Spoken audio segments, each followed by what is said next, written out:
All content contained in this video is created for informational purposes only. This video is not intended to be a substitute for professional medical advice, diagnosis, or treatment. Seek the medical advice of a physician or other qualified health provider with any questions you may have regarding a medical condition. Never disregard professional medical advice or delay in seeking it because of something you heard in this video. Hey, I'm Honeysuckle, and welcome back to my channel, Psychosis Experience. In this video, I'm going to be talking with another YouTuber by the name of Hayden from Informal Inquiry. You can find a link to his channel in the description below. Should be the first link up there if you want to check out his channel, find out more content from him. Well, let's get into the video. My video's recording. Same here. So, it's kind of weird, like, talking with someone and then, like, planning on making a video. Like, I've never done this before. Yeah. And so, like, if you feel uncomfortable, like, let me know. Okay. And we can do something about it. Okay. But yeah. So I guess, go ahead and start your story, and we'll go from there. Okay. Alright. Did you want to do an introduction for your channel or anything? I hadn't thought about that. Yeah. So people, because if people like- start watching your video, they're going to be like, well, what's the video about? I think, yeah, I can, like, post-edit in, like, me talking or showing, like, myself, Okay. explaining what's gonna happen, Okay. and then, like, cut to our video. Okay. Alright, that's afterwards. fine. Okay, sounds good. No worries. Alright. Well, so basically, so my story, I experienced psychosis. I've had two psychoses. One of them was in 2012. The other one was in 2018. They were both drug-induced psychoses. One of them was induced by cannabis and DMT, and the other one was induced by cannabis.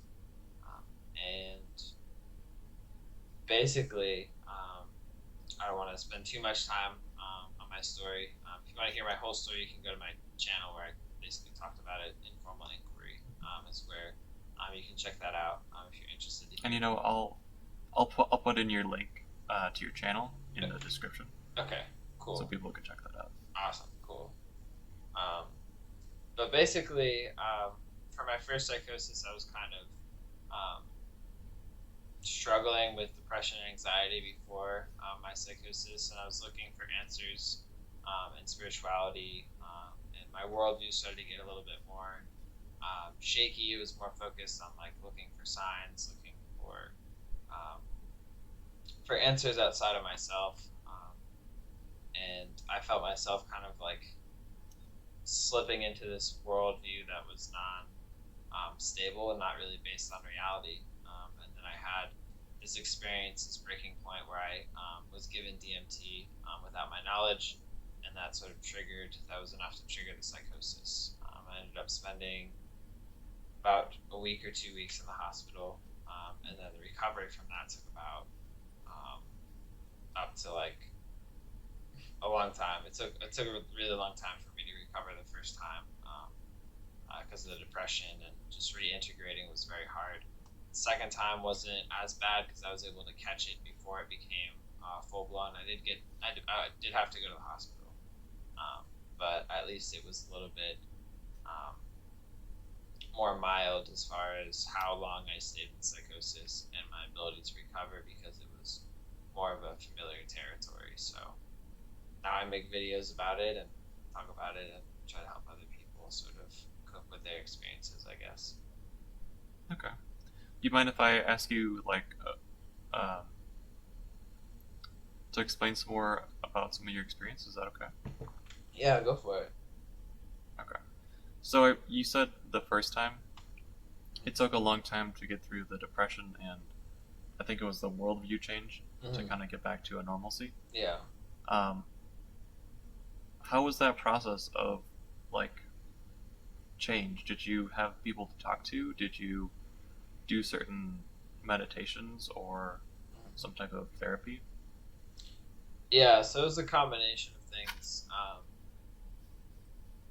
I think having a support system for me was really important. I I spoke with a therapist. Actually, spoke with several different therapists. I started with one at um, OSU, um, which is Ohio State University. I started with someone there, and I sort of shifted. As I shifted, sort of in my recovery process, I like shifted different therapists as I felt like I needed. Um, my family was supportive, so having that sort of structure around me gave me the space to be able to recover. Um, but a lot of it is internal work. So as much as it's helpful to have people to talk to, and to sort of bounce ideas off of and give you structure and guidance, a lot of it is you have to do the work yourself. Sort of realizing like, okay, like this thought pattern or this like sort of track that I've been going on isn't congruent with reality or how people are perceiving reality, and it doesn't really match up. So I'd like have to start to notice like when what I was thinking or what I was perceiving wasn't actually what was going on, or the connection wasn't there. And a lot of it was based off of other people's feedback. So like when I would say something, it didn't really make sense to the other person, and I'm like, okay, well, maybe I need to like reevaluate that. But it took a long time. It took like several times of like me making the same kind of quote unquote mistake several times, to notice that like, okay, this specific belief doesn't line up with reality, so I need to like reevaluate this. What is like the truth about this statement? Um, and so in that way, it's kind of like a self-guided process, because you have to decide, um, for yourself that you don't want to identify with that state anymore, or that worldview. Because I think, I don't know, because I haven't studied psychosis, like from a scientific perspective. I don't have a big enough sample size, but my guess is some people like that world. They like the excitement of it. They like the sort of specialness of it, and so they might try to hold on to that world. But the truth is, like, it's not healthy, and it's not gonna like enable you to be like effective in the world, if you can't like function in the world. And so, um, I guess it's a choice to like decide how do you want to live in the world, um, you know. So I'm not saying that like people that relapse is because they choose to like relapse. I'm not saying that, but I think there's something to be said for, um, making a choice to be like, hey, like I realize that this is not working. Let's try something different. Yeah. So. So it sounded like a really gradual process of like looking at what is true and what is false. Mm-hmm. Is that it? Yeah, basically. A long time. Yeah. Just in general, looking at patterns of like religious beliefs, I've seen people like hold fast to just like their God belief in general. So I'm imagining, like, I went through the same thing of trying to determine what is true and false. And like it seems like this is just a thing that people do, is they hold beliefs, and it's hard to change those. So you say that one more time. You said that it's hard for people to change the beliefs that they hold. Yeah, that's what I've noticed. Yeah. I mean, in myself as well. Like, I hold beliefs that I didn't change on very easily. And similar to your experience of like having to go through and looking at what is true and what is false, I saw myself do the exact same thing. That was more in like 2019. Yeah. But it's interesting that we both went through that. Like, did you read about it anywhere? I tried to get support like elsewhere from other than from my like therapist and stuff, and it was kind of hard to find information on psychosis specifically. There's a lot of information on sort of spiritual awakening regarding psychosis to some degree,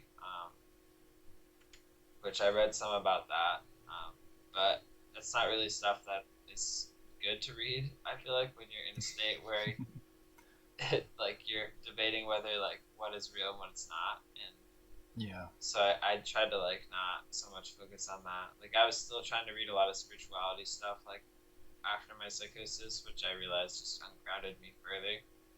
So I kind of stopped reading that stuff, which is normally what I would read is stuff about spirituality before um, Hmm. my psychosis. That was what my interest was. Um, Hmm. but I forgot what the question was, but Yeah, I was looking to see if like you found some kind of book or some kind of person that kind of guided you to like learn how to tell yourself what is true and what is false. And you found um, like spiritual stuff instead of like stuff on psychosis. yeah, I didn't really.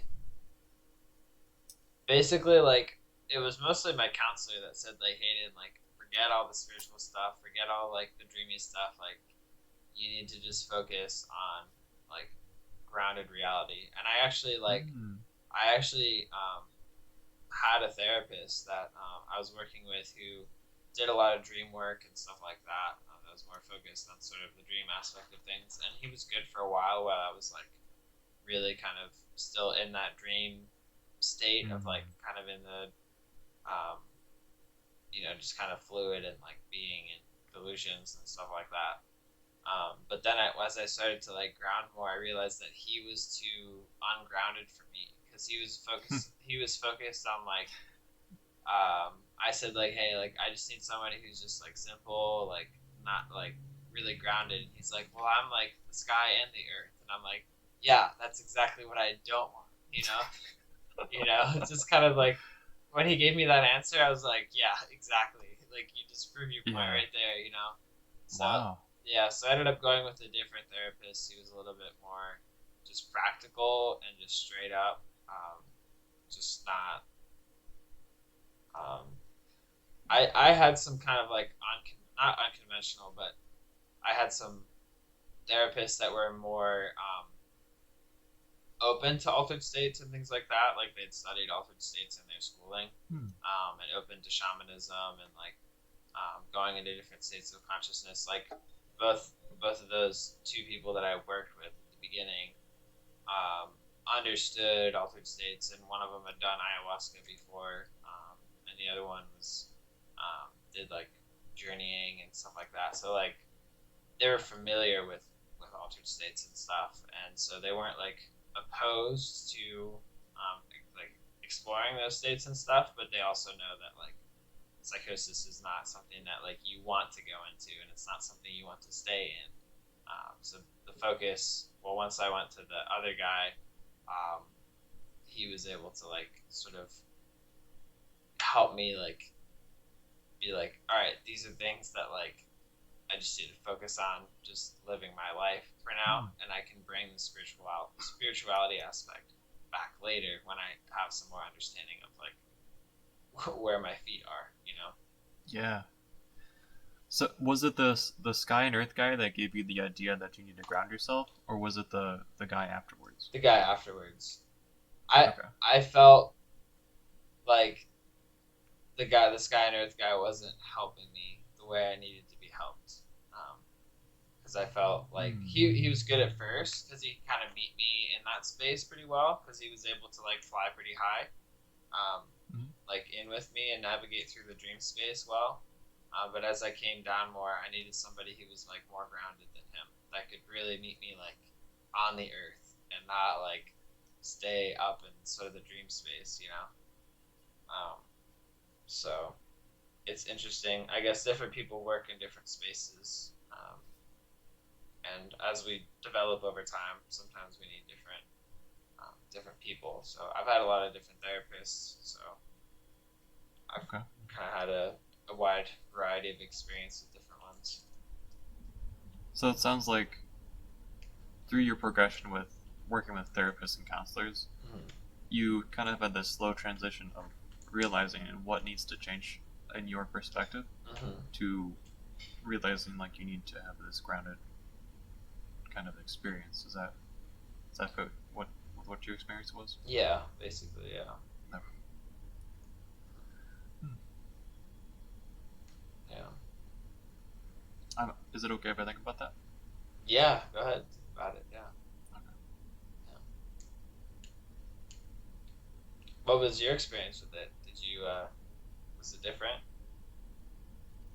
Um, it was similar in the idea that I slowly realized I need to ground myself, Mm. but it was different in the way that I didn't have any help. Oh I didn't wow, have a therapist or a counselor. that's hard. Yeah, Yeah. yeah. So like hearing that you went through a similar situation and there was help, it's like I see how just reaching out might help like push the intention forward to ground yourself. Hmm. Yeah, yeah. Because like when you meet, like if two things meet, like I don't know, like when two people meet each other just in waking life, they're gonna change themselves a little bit to meet each other. Like, you act a little bit differently with each person. So like if someone's like way high up and the other person is like super grounded, by default, like they're probably gonna ground you a little bit because like whether like you say something and it like irks them away or like you kind of feel like something's off and you're gonna naturally humans naturally try to adjust to some degree to like meet the other person. And so I think that like talking with other people and not isolating yourself is helpful to be able to ground. Obviously don't really like talk to like random strangers or like people that that you don't really trust because then they'll be like this person cray cray and they're gonna call the cops on you or something, depending on how far out you are. But you don't want to I've like got this image in my mind of like traders on a road, and they're like, "Hey, what do you got to sell?" And then they're like, "Hey, we got this," and then you're like, "Hey, we got this," and so you guys trade, and it's like instead of merchants trading on the road, it's like people exchanging their ideas. mm, yeah, yeah, and yeah, I mean that's yeah, there has to be like a container for that. Like you can't, you have to meet the person at the same place, like in a physical place. But if you're in a different like dimension or operating in a different like plane of existence or whatever, you're not grounded. People are gonna be like, "What? Where the fuck is this guy? Like he's Hmm. spaced out and crazy," And you're gonna get the feedback from that. Like you're gonna Now I'm see that. imagining like two merchants trading or wanting to trade, but one of them has like gold, and the other one has like paper, and one of them's like, "Hey, I don't know what that money is. I don't want to trade with you." Mm-hmm. Yeah, that would be Exactly. the feedback from the response. Like that doesn't work here, man. Like you're not working in the right currency. Like change your currency, man. Exactly. Yeah, it's funny. I never thought about it like that. It's cool.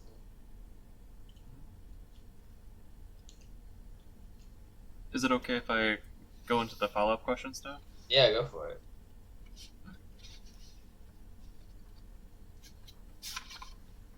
All right. So the first question was, what kind of lessons did you take from your psychosis experience? Hmm. Um, that's a lot of that's a big question. Because there's like there's lessons that I learn on like a practical level of like okay like what to what to avoid doing in life to prevent something like that from happening again. Mm-hmm. But then there's also like things that I still hold on to today that I learned from the psychosis. So which one did you want me to talk about both, or did you want me to talk about the ones that I learned in psychosis? Or So like lessons that you use now mm, that you taken from the experience. from It the might be experience? because like you want to avoid something because Mm, you experienced something really harsh or painful, mm, and so you now learn for yourself in your day-to-day basis or mindset that, hey, let's stay away from that. Yeah. Or it could be, hey, let's do this because I learned that I can't. Something like that. Yeah. Well, one thing for sure is I have to stay away from substances, like especially like cannabis and psychedelics. They're dangerous for me. They don't work for me, unfortunately. They fascinate me because like it's like different dimensions and like experiencing different things, and they can be healing. Um, Mm-hmm. and like it just that world just really interests me, but that's not something I can mess around with.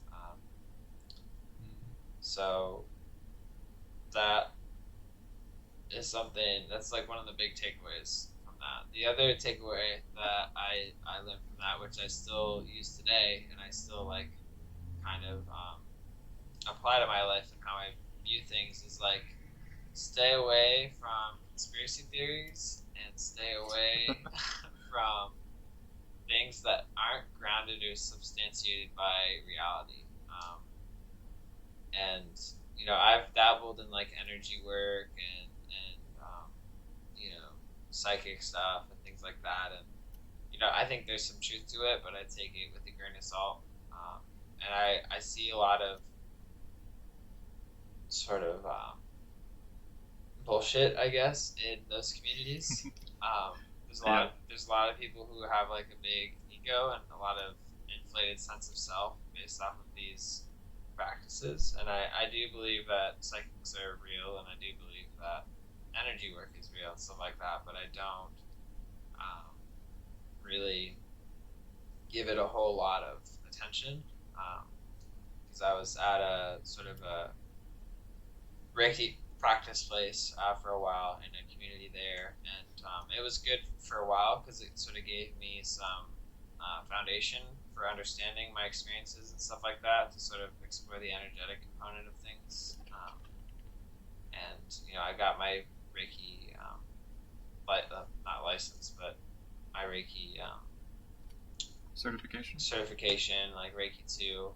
But I ended up kind of leaving that community because it's just a lot of like looking into things that like probably aren't really things, and I just like things when they're simple and straightforward, and there's just a lot of like fluff with it, and I've already been in that world. Like I've literally been like all the way into that world, so whenever I start to see things that are like a little bit more than what I'm comfortable with, especially like when people start talking about like contact with other beings, or like contact with like aliens, or contact with, I'm just like prayer is good, like I'm cool with that, like I'm cool if like you feel like you're learning things and you're getting messages from different places, and it's like practical for you, but I'm just I believe in to some degree. Yep. That's someone calling me. But Okay. Yeah, it's I get very leery about that kind of stuff, so I just kind of stay away from it now. I mean, I still like if somebody asks me to do Reiki on them or asks me to do psychic reading, I'm happy to do it because I still like believe in the power of that. I think there's some truth in that, and I think it's helpful for people, but I don't really focus on it. I don't really like spend a whole lot of energy into it. And I might like go back into it later in my life. But right now, I feel like it's not really a part of where I'm at. So. Okay. Was that all you had to say for that question? As far as things that I've learned from the actual experience, um, I believe that there's like more to reality than just what we can perceive. There's more to like life than what we could possibly like imagine. It like put a lot of perspective into like what sort of the mystics talk about. Like going into meditation and experiencing different states and like the soul and like the spirit and stuff like that. That there's multiple aspects of ourselves, and that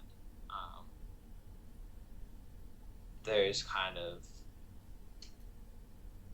I don't know, like are we exist on like a spectrum. It's not just like the physical world and that's it. It's like, yeah, we're a physical being, but we also have emotions. We also have thoughts, which are also physical to some degree, but they're also kind of in a different plane of existence to some degree as well, because they overlap with the physical. Because we can see somebody who's sad, we can see somebody who really loves somebody, but it's also not tangible. So like, do you find that as like a physical existence, or is that like a spiritual thing, or is that like an emotional thing? Like where does it stop? And I think that also, I've like researched near death experiences and stuff like that, and they've. I mean, some people say, well, if they didn't actually die, then it's not death. It might just be happening in their brain. I'm like, well, that's possible, but um, they talk about sort of interesting things. I won't like go into all of it right here, but basically, I just it sort of opened up the can of worms, and it's like, wow, like this world's very large, and like I am much bigger than what I thought I was. It's just I think in psychosis everything's kind of opened up, and maybe some psychic things and some sort of spiritual things that we're not sort of attuned to in our physical worlds that allow us to function. Like, I think there's a reason a lot of things are cut off, because like it allows us to function, and when the brain's not functioning correctly and things are just kind of open wide up, it's like, wow, we feel a lot more and we experience sort of these feelings and revelations and understandings, but if you can't ground them in correctly, then you can't really function in your life. Hmm. So So I'm like imagining in my mind, like going from Earth and going into outer space, and you see like all these satellites, but like you can't take them down to Earth. Is that kind of like, does that make sense? yeah, because like if you're the Earth, then the Earth has to become big enough to reach the satellites, and then you can bring it back down to the Earth. So the Earth itself has to grow in order to bring those satellites down. But if you're not big enough to reach the satellites, if you learn those things and you experience those things, then you're not going to be grounded. You're not going to, because you're going to be in space understanding those things, but you have no traction on the ground to be able to bring it to Earth. Okay. That's my theory, I guess. And then you want to move on to the next question? Sure. What do you do now to prevent going back into psychosis? I know you kind of touched on that before. Yeah. Did you want to touch on that again? Yeah, sure. So one for me is like don't do drugs, basically. That's probably the biggest thing, because I think that's what triggered both of mine. But ultimately, the way to not do drugs is to find other coping mechanisms than doing drugs. I mean, I only use cannabis, basically. I didn't do any hard drugs, but um, the reason I was using it is because I was depressed and anxious, and I wanted something to escape. So, and those are still things I struggle with. Like right now, I'm kind of struggling with a little bit of depression and stuff, and I'm sort of strategizing in how to bring sort of more stability into my life, and structure to some degree. Because of COVID, it's not very helpful with that. There's a lot of things that we can't really do, but Yeah. I think finding ways to enjoy life and finding ways to get through life without putting too much stress on yourself, and basically finding ways to like manage small problems before they become big problems. Because most of the people that I've talked to who like go into psychosis, it's either stress induced or it's drug induced, or some kind of event induced. So if you don't have the coping mechanisms to be able to like handle something, then it sort of dovetails into another thing that's stressful, and dovetails into another thing that's stressful, and then you have this big snowball that's built up, and it's like, oh well, like here comes psychosis, rigging at your door. So having a support network is helpful for that, but a lot of it is trial and error. Like I had two psychoses because I thought like after the first one, I was like, oh, like I'll be fine. It was triggered by DMT, so I could just smoke pot and I'll be okay. So I had a second one, So like, relapse is pretty common. I think I was kind of doing some research, and I think it's like, it's pretty common to have a second one, because usually, I don't know. I might be speaking like out of my realm of like knowledge, but from my experience, I had to learn what causes psychosis in order for me to learn like what I need to not do the second time. Because a lot of people, at least I was in denial from my first experience. Like, oh, like it was a fluke. Like, it just happened. I wasn't in a good state of mind. It's just a bummer, that happened. But I'll be fine now. Like I can do whatever. It'll be okay. And so I got stressed and I started smoking, and then started getting ungrounded and wanted to have some kind of enlightening experience, and then wham, like here we go again, round 2. So it sounds like the mindset of thinking this can't happen to me might have assisted in going into psychosis again. Is that what I'm hearing? Yeah, because the caution and the sort of the measures to prevent psychosis again weren't in place, nor were they given any sort of attention at all. Okay. Not no attention, but it was like, oh, it was a fluke. It's also been 30 minutes on my recording. Yeah. Do you want to keep going? Yeah, I mean, it's up to you. Like, I don't know how long you want the video to be, so we also can we can also do like other episodes too. We don't have to just do all of it in one. Oh yeah, I definitely want to do more. Like, yeah. This is fun to me. This is really cool. It is super cool. It's fun for me to like talk about it, because like I haven't talked about some of these things yet on my channel, so it's fun to talk about. Oh. Yeah. Okay. Yeah. All right, then I guess we'll keep going. Okay. Cool. The next question, it's kind of related to what you were just talking about.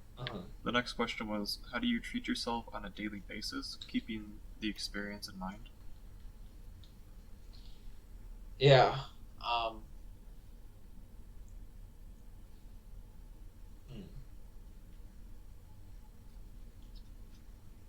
Treating myself on a daily basis, keeping that experience in mind. Or if you don't do it, that's okay too. No, I mean I do. Like it's always in the back of my mind. There's part of me that's like there's something wrong with me. Like there's something that's like I'm like damaged in some way. Like I'm a little bit kind of disabled in some way compared to other people. Like there's some things I can't do. There's some things that like I have to be careful, of like my mental health compared to other people. Like some people can kind of abuse themselves and like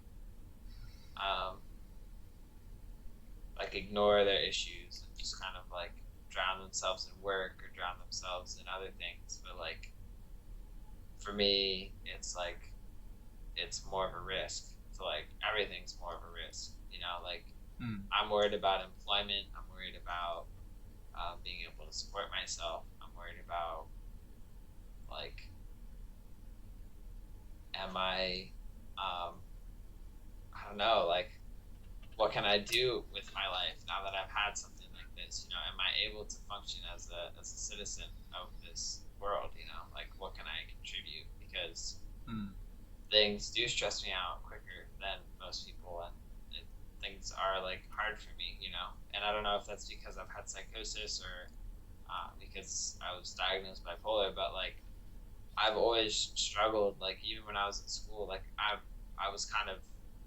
blessed because like I'm able to grasp information pretty quickly, so I did well in school, but I couldn't like sit down and do a lot of the work, like just like studying and focusing and like dedication. It burnt me out. Like I just couldn't do it. It was too hard. I don't know why. Yeah. And like some people would say like, oh, Hayden, you're just lazy, and I'm like, oh, well, like that's your perception, but like you haven't experienced what I've experienced. Like it's always been hard. Like stress has always been a thing in my life. Like you have an experience of my experience. I like that. Yeah. I like that. So I don't know. Like I don't know. I don't know if it's like how I need to change my mindset, or like if I'm have like a victim mentality and it's like causing me to like not be able to sort of step up to the plate. But I don't know. It's it's a constant worry, like when you've had something like Oh, how long has it been on recording for? just 1 second. Oh, okay. Yeah, it'll be I fine. think it'll be okay. Yeah. Um, So yeah, I but like guess. Go ahead. when I think about what you just said, I feel sad because it sounds like is it? Am I hearing you right? Like you see yourself as like, what is wrong with me? Is that right? Yeah, to some degree. I mean, it's kind of messed up to hear it when you say it to me, but yeah, I mean, like I'm a little bit worried about me, like Yeah. because it's like, why did that happen to me? Like why, like what's wrong? Like it's scary, because like what, like how do I move through life without having something like that happen again, and how do I be careful, Yeah. and it's I make videos about psychosis and mental health and stuff like that. It doesn't mean that like I'm into it or that I've like gotten over it. I still struggle. The fact that I need to talk about it on a public platform probably means that it's still pretty damaging to me. It's still probably pretty traumatic for me. Um, I just want to, guess, do something about it instead of just like passively go through my life with like just avoiding the way it feels, I guess.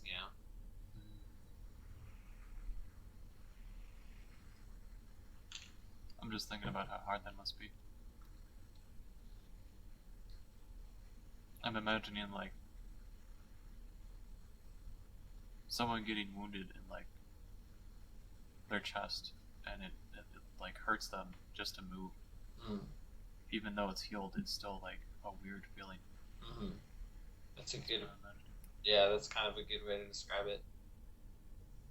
Because like I kind of have healed, but like parts of me haven't like healed. I guess like I have a lot of self doubt, and worry about, am I strong enough? Yeah. You know.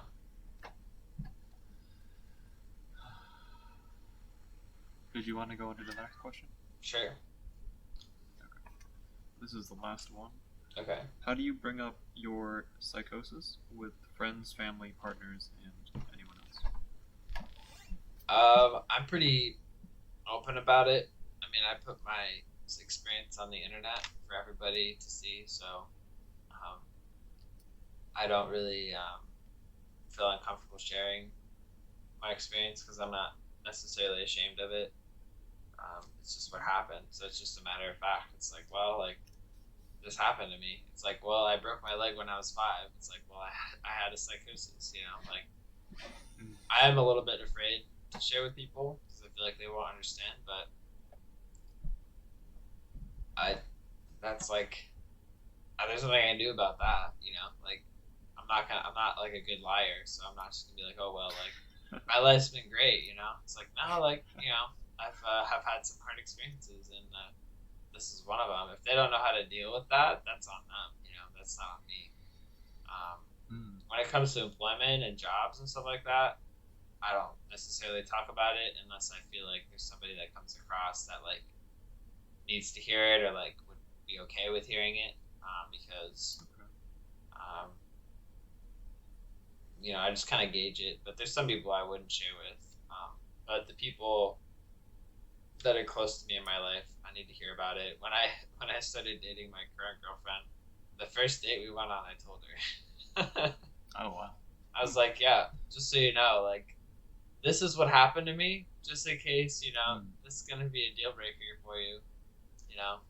Um, but I don't know if that was the best strategy, but I just want people to like to know, I guess, like Yeah. but um Yeah, as far as family goes, my whole family knew. Like, it's, I was hospitalized, and my parents told my family what was happening. So that's not um, sort of a thing, but yeah. Okay, so it sounds like you're mostly open with generally the people close to you, but like if there's a social pressure, like at a job, Mhm. you kind of you don't initiate that kind of conversation unless it's needed. So Yeah, yeah. Because if I feel like somebody is receptive to it, or it's going to be helpful for them to hear it, like I just kind of get a sense that like this is something I should share right now,